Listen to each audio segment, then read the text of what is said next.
TNA. TNA, I'll be honest, they're actually doing a really good job so far this year. But then again, they've already had a pay-per-view. Pay-per-view where pretty much, belts changed hands. And Amazing Kong got pinned. Then they worked that right into, the first Impact of the year. The first real Impact of the year. Like I said, I'm kind of giving, last week kind of a bye. You're just coming back from New Year's Eve, so you kind of have, kind of some off time. But I'll be honest, that Impact was actually really entertaining. Kind of surprised me. They actually brought out their A game. And they actually appeared to have figured out, all these guys we get from the WWE, they already come in pre-established. What if we, I don't know, establish some of our current talent? I mean, we saw the Canadian Destroyer for the first time in how long? I mean, he didn't hit it for like 5 months last year. Now all of a sudden he's hitting it, and he's got a world title shot. And he might feud with Steiner, so he'll become, he's a number one for the X Division, and he has a world title shot. I picture, with the thing going on with him and Steiner, they'll swap that. Then he'll either become the X Division champion with a chance to almost re-challenge whenever he wants to, and then Steiner will become, the heavyweight contender. Or they might go, hey, you know what? Angle, P.D. Williams. Do it on Impact, see what it looks like. I can see Angle doing a good job with him. I don't see P.D. beating him. But I like to see it. I think it would work. What they're doing with Joe, I like what they're doing with Joe. Doesn't feel like it's carried. It feels like it's real. He's pissed, and he was going to hit Nash with a baseball bat. And it comes off real. When Chris Harris did it, even though I think as of this taping he might not be with TNA anymore, when Chris Harris did it, it just came off like, I've been here for a long time. Where's my spot? I was here for like the first one. Where's my title run?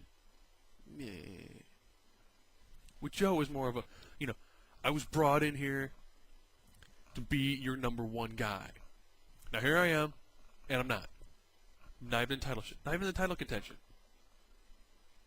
He's always one match away from number one contendership. Always one match away. Would I like to see him beat Angle this year? Yeah. I think that would cap a really good year for him. Do I want to see him feud with Nash? No. Oh, hell no. I don't want to see him feud with Nash. No, he'll kill Nash. Literally. He will kill Nash in the ring. Nash will go for a big boot. His leg will explode. You'll see a muscle buster. And then Nash will implode and become a small black hole. Nash, keep him in the back. Let him talk. That works. Let him talk. Don't put him in the ring. He can go in like a 6 or an 8-man tag, where he can just come in, hit his big moves, hit a powerbomb, pin a guy, get eliminated, but not a full match. And then Robert Roode. For years, people saw Robert Roode and went, there's a main event heel right there.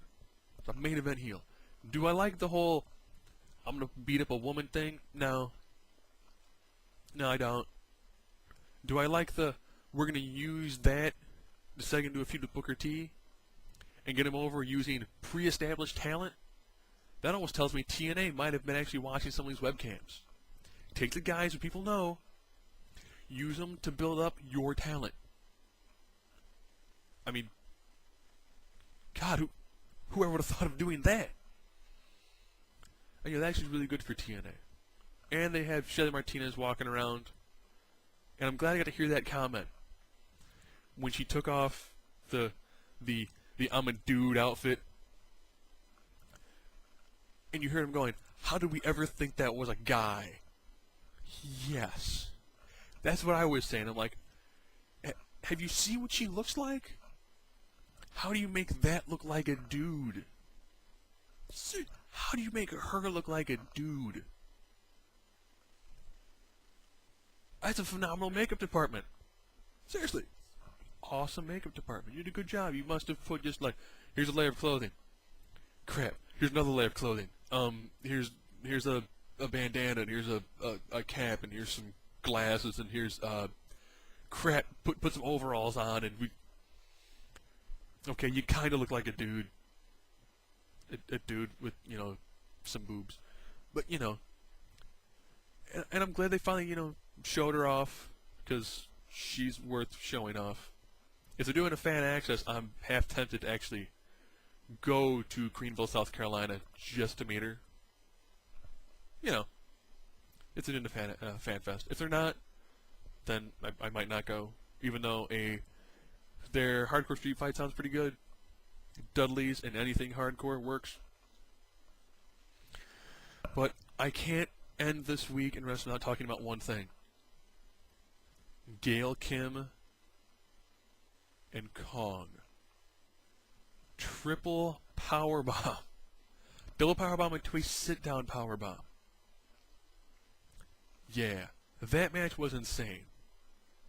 That match actually showed you what women can actually do.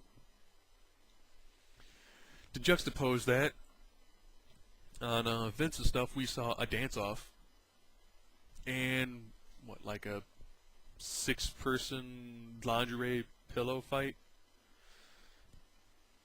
Yeah. If you kind of put that on the same plateau that happened in the same week, it's kind of sad, Vince. You've got women who can go. You can hire women that can go.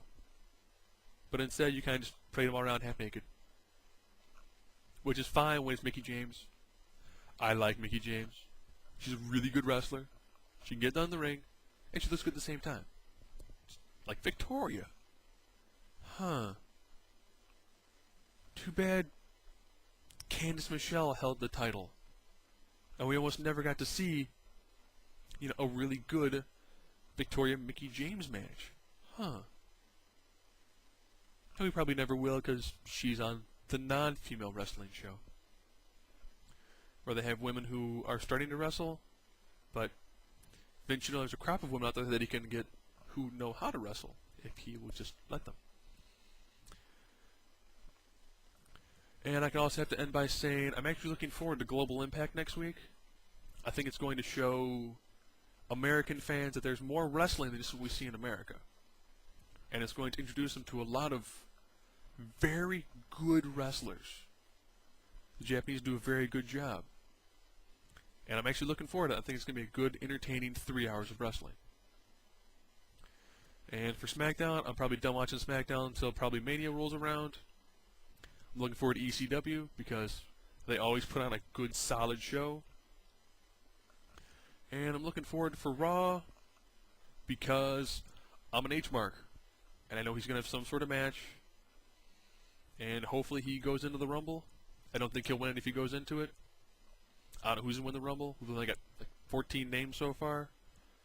And currently they're really stacking the roster for SmackDown. Where you've got Undertaker, Kane, Batista. That's pretty much your whole main event right there.